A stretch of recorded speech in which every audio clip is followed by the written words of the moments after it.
നമസ്കാരം. അതിരുവിടുമ്പോൾ പലപ്പോഴും അതിൻ്റെ ദൂഷ്യവശങ്ങൾക്ക് ഇരയാകുന്നത് നമ്മുടെ നാട്ടിൽ സിനിമാ താരങ്ങൾ ഉൾപ്പെടെയാണെങ്കിൽ ജർമ്മനിയിൽ പോലീസുകാരും കാരണം പൊറുതിമുട്ടിയിരിക്കുകയാണ്. അതും വനിതാ പോലീസുകാർ. നിർമ്മിത ബുദ്ധി ഉപയോഗിച്ച് സൃഷ്ടിച്ച വനിതാ പോലീസ് ഉദ്യോഗസ്ഥരുടെ വ്യാജ ചിത്രങ്ങൾ ഉപയോഗിച്ച് നടക്കുന്ന ഓൺലൈൻ തട്ടിപ്പിനെതിരെയാണ് ജർമ്മൻ പോലീസ് മുന്നറിയിപ്പ് നൽകുന്നത്. വനിതാ പോലീസുകാരുടെ യൂണിഫോമിലുള്ള ചിത്രങ്ങൾ ഉൾപ്പെടുന്ന നിരവധി സാമൂഹ്യ മാധ്യമ പ്രൊഫൈലുകൾ അടുത്തിടെ വർദ്ധിച്ചതായി ഹാംബുർഗ് പോലീസ് അറിയിച്ചു. ഇത്തരം വ്യാജ അക്കൗണ്ടുകളിലൂടെ പുരുഷന്മാരെ പണം നൽകിയുള്ള വെബ്സൈറ്റുകളിലേക്ക് ആകർഷിച്ച് യിൽ സൃഷ്ടിച്ച കൂടുതൽ ചിത്രങ്ങൾ കാണാൻ പ്രേരിപ്പിക്കുന്നതാണ് തട്ടിപ്പുകാരുടെ രീതി. പോലീസിന്റെ പ്രതിച്ഛായയ്ക്ക് ഇത് ദോഷകരമാണെന്നും ഇതിനെതിരെ ശക്തമായ നടപടി സ്വീകരിക്കുമെന്നും അവർ അറിയിച്ചു.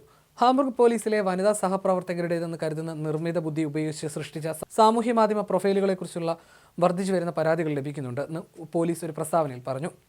ഇത്തരം പ്രൊഫൈലുകൾ പോലീസിന്റെ സൽപ്പേരിന് കളങ്കമുണ്ടാക്കുകയാണ്. അതുകൊണ്ട് ഇതിനെതിരെ ശക്തമായ നടപടികൾ എടുക്കാനാണ് തീരുമാനിച്ചിരിക്കുന്നത്. ഇതിനെതിരെ ശക്തമായ നടപടി സ്വീകരിക്കുമെന്നും പോലീസ് വക്താവ് ഫ്ലോറിയൻ അബൻസൺ കൂട്ടിച്ചേർത്തു.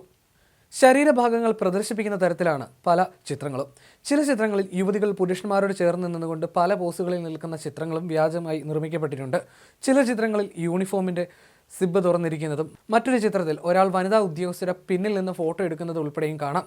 സ്വകാര്യ ഭാഗങ്ങൾ പ്രദർശിപ്പിക്കുന്ന തരത്തിലുള്ള ചിത്രങ്ങളും ഇക്കൂട്ടത്തിലുണ്ട്. എന്നാൽ ഫോട്ടോയിലുള്ള പുരുഷൻ യഥാർത്ഥമാണോ നിർമ്മിത ബുദ്ധിയാണോ എന്നും വ്യക്തമല്ല. സാമൂഹ്യ മാധ്യമങ്ങളിലെ ഇത്തരം വ്യാജ പ്രചാരണങ്ങൾക്കെതിരെ ജാഗ്രത പുലർത്താനും പോലീസിന്റെ പേരിൽ വരുന്ന സംശയാസ്പദമായ അക്കൗണ്ടുകളെക്കുറിച്ച് റിപ്പോർട്ട് ചെയ്യാനും അധികൃതർ പൊതുജനങ്ങളോട് ആവശ്യപ്പെട്ടിട്ടുണ്ട്. ഉദ്യോഗസ്ഥർ തങ്ങൾ പോലീസുകാരാണെന്ന് വെളിപ്പെടുത്തുന്ന വിവരങ്ങൾ ഇൻസ്റ്റഗ്രാം, ടിക്ടോക്ക് പോലുള്ള പ്ലാറ്റ്ഫോമുകളിൽ നിന്ന് പങ്കുവെക്കുന്നത് ഒഴിവാക്കാനും ആവശ്യപ്പെട്ടിട്ടുണ്ട്. ഇത് കുറ്റവാളികൾക്ക് അവരെ തിരിച്ചറിയാനും ടാർഗറ്റ് ചെയ്യാൻ എളുപ്പമാകുമെന്നും അധികൃതർ പറയുന്നു.